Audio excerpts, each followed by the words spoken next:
Guide बनेंगे तो चलने को तैयार है। आप कौन सी कविता? मैं बिल्कुल संक्षिप्त में 3 छोटी छोटी बातें कहना चाहता हूँ। एक तो बिल्कुल जो बात भंवर भाई अभी कह रहे थे उसी को आगे चलाने के लिए कि ऐसा क्या है कि एक के बाद एक राजा अपना किला दिल्ली में ही बनाते हैं। कोई इसका जवाब देगा? पुराना किला में जो अवशेष मिले हैं वो सिंधु घाटी सभ्यता के समय के कुछ बाद के वहां बस्तियां मिल जाती हैं।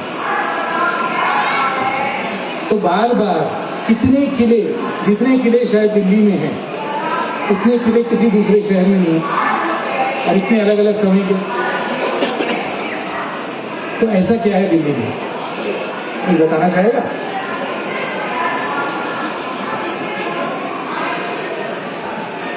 भौगोलिक स्थिति हो सकती है। भौगोलिक स्थिति में क्या है ऐसा?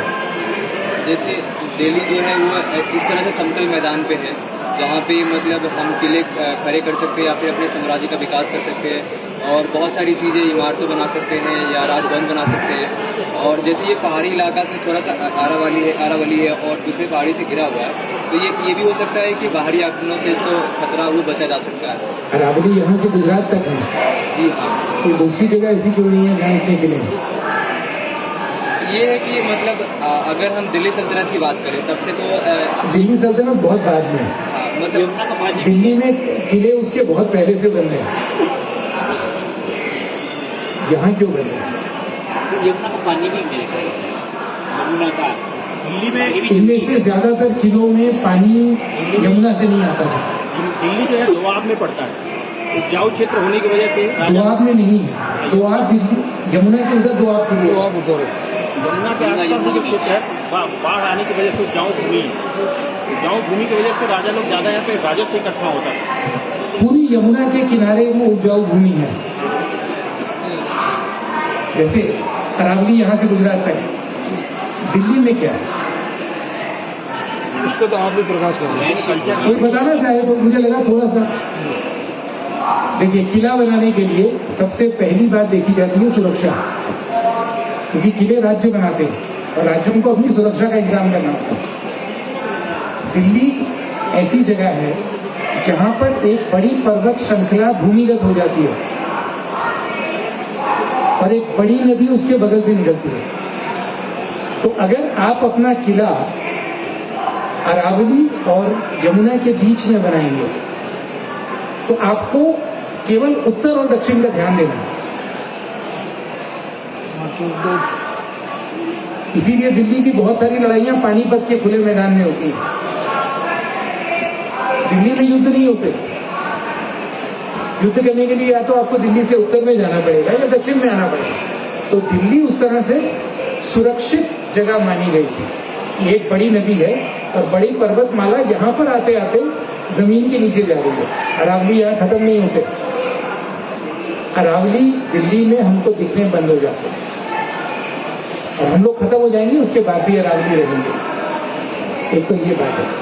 दूसरी, जिस तरह की बातें इसमें निकल कर आ रही हैं और जो ग्रामीण समाज, आदिवासी समाज के बारे में बातें भंवर भाई बार बार निकाल रहे हैं, ये केवल इतिहास का मामला नहीं है।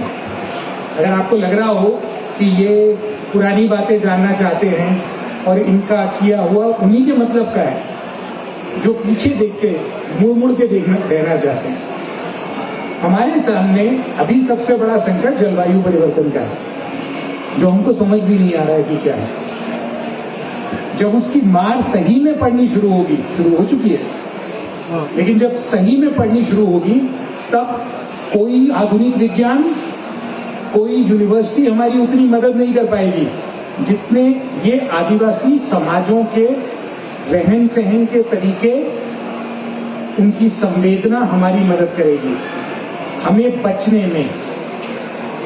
ये बात हमारे उत्तर जीवन की है, हमारे बच्चों के जीवन की है।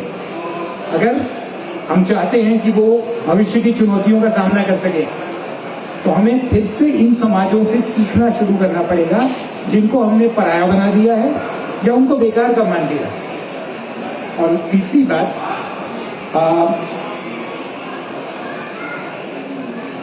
ब्रिटेन के प्रधानमंत्री थे जिनका नाम था आर्थर जेम्स, जो बाद में अर्ल ऑफ बैलफोर हुए, और उन्हें पहले विश्व युद्ध के समय ब्रिटेन का विदेश मंत्री फिर से बुलाया गया उनको वापस।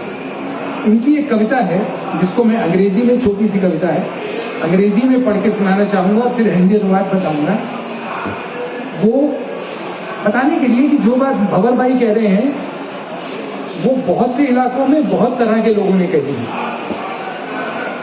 अर्ल ऑफ बैलफोर की एक परिचय ये भी है कि इजराइल देश बनाने में बैलफोर डिक्लेरेशन बहुत महत्वपूर्ण है। कविता का शीर्षक है a tent in which to pass a summer night. The highest truths are but half truths. Think not to settle down forever in any truth. Make use of it as a tent in which to pass a summer night. But build no house of it, or it will be your tomb. When you first have an inkling of its insufficiency and begin to descry a dim counter-truth looming up beyond, then weep not, but give thanks. It is the Lord's voice whispering, take up thy bed and walk. इसका हिंदी अनुवाद पानीपत के एक बड़े आदमी थे, आत्रेय जी, उन्होंने किया था। हमारे परम सत्य भी अर्ध सत्य हैं। किसी सत्य में बस जाने की ना सोचो, उसे एक रैन बसेरा मान के चलो जिसमें एक गर्मी की रात गुजारनी है। उसमें अपना घर न बनाओ, वरना वह तुम्हारी कब्र भी है। जब पहली बार उसकी कमी का आभास हो और उसके पीछे से कोई प्रतिसत्य भागता हुआ दिखे, तब निराश न हो, बल्कि धन्यवाद दो। वह ईश्वर की वाणी है जो तुम्हारे कान में फुसफुसा रही है। अपना बिस्तर बांधो और चल पड़ो।